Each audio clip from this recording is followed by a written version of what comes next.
Hi, my name is Carnise Jones. I graduated Selma in 2022. Good morning. My name is Reniyah Jackson. I graduated Salmon 2025.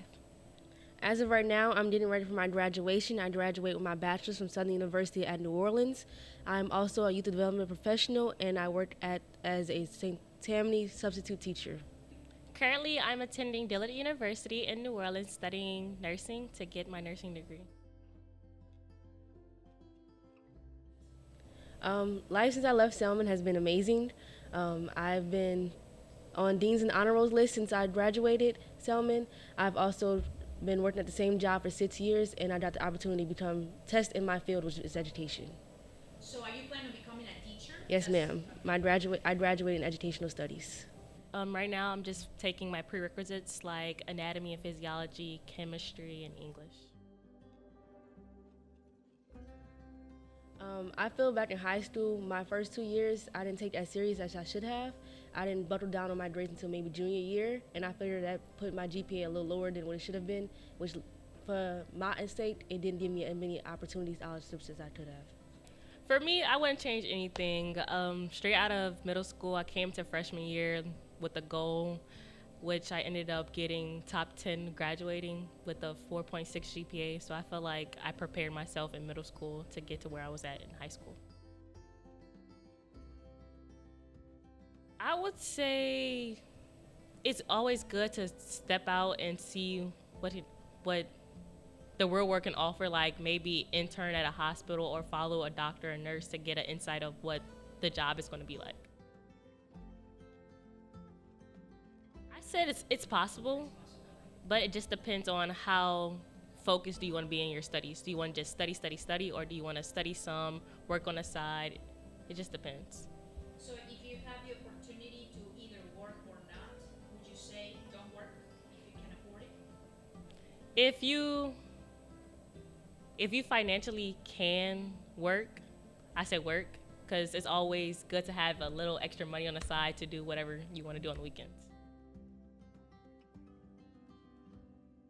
I was introduced to it working at the Boys and Girls Club. A staff member of mine started working in the district, and she told me, she's like, "You're in education. I know you like working with kids, so why don't you try filling out an application to be a sub?" And at first, I was scared about it because I was only 19 at the time, and I was like, "I'll just try it." And I went online. I filled out an application on the St. Tammany School Board Pairs website. I applied to be a sub, and maybe 4 weeks later, they got me back. I went to a meeting, and I was able to get my to become sub. I have worked with grade levels between kindergarten and eighth grade. As of this year, I've been mainly working with sixth through eighth. For my liking, I would say between third and fifth grade. I did a long-term sub position as an eighth grade substitute teacher, and I feel like if I had a longer experience, the more I'm in a classroom with the same kids, the better my connection gets, which means the better my experience is. As of right now, my bachelor's is only in elementary education, so I can only do first through fifth grade. I am planning on going back for my post-bachelor's to do secondary education. I can see myself coming back to Selman, but I would prefer to do no more than 10th grade. Yes, I plan to become a neonatal nurse and work with the babies in the NICU. Um, Based off my experience of watching my little brother be in a NICU, his nurses really made a connection with me. They made the journey more easier, so I feel like that's something I could do. Because my junior year, I made straight A's all year round. My senior year, I was AB honor roll for all 4 semesters. So when I applied, I was able to get my GPA up to 3.7. So applying for college wasn't difficult. It's just I would have rather have it a 4.0 or higher, knowing that I had the skills to be able to do it if I would have just focused a little more. So if you had started earlier, I would have had a higher GPA, which would have made my options wider. I had a good option choices, but I feel like I could have did more if I would have just sat down and like, Turney, you need to focus on your schoolwork.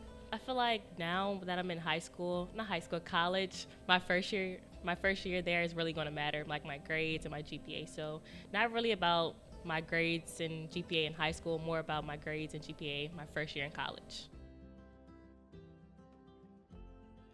Going to focus on your HESI test. So whatever you score on your HESI will depend if you get accepted into the nursing like the College of Nursing at my college. Can you tell us what that test is about? Oh, I haven't took it yet, but it's basically just about English, math, chemistry, anatomy, and physiology, things that you learn your first year in college. And what's it called again? The HESI? HESI? Yes. Okay. I know for my major, the biggest thing we have to take is the practice, but you can take it your freshman year, but it doesn't testify if you did accept it or if you graduate or not. It just prolongs your certification. So if I don't take it, I won't be a certified teacher. I'll just be a teacher.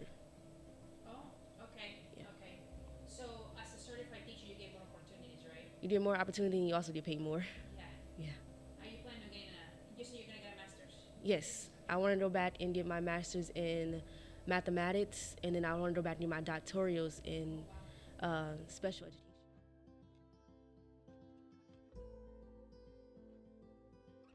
I didn't apply for TOPS. I think I could have because my GPA at that point was a 3.7. I think I met the requirement, but I didn't apply for it, no. Okay, so did you get any kind of scholarship money? I got a scholarship throughout my job, so I wasn't really looking for any other options. I worked with a nonprofit throughout high school, so doing that, Sisters? Oh, yes. Okay, they helped you? Yes, ma'am. The school gave me some money as well. I also got another scholarship through the Slidell Alumni chapter. We have a Southern University chapter for any Southern University student that live in Slidell. They go out and they give scholarships and school supplies and stuff for people that's doing a Southern. What about you? Did you get any type of TOPS money or No, I scholarships? actually missed the ACT requirement by 1 point. I had a 19 on my ACT. Oh, okay. And that would have been for you to get what, TOPS opportunity or? Yes, ma'am. I believe that you have to have a 20 or higher to get TOPS. Correct. So I've received scholarship from Dillard itself, and I also received an external scholarship from the Boys and Girls Club of America for being Youth of the Year for the school year of 24-25.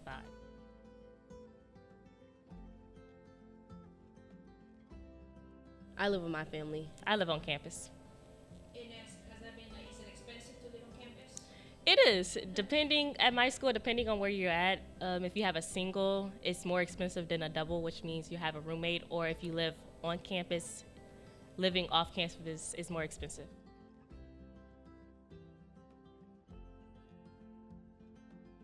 My biggest issue in college was my freshman year. I had an amazing advisor, and advisors plan your schedule. They give you the roadmap, and every year you get a new advisor. My sophomore and junior advisor wasn't really around. It was kind of hit or miss with her.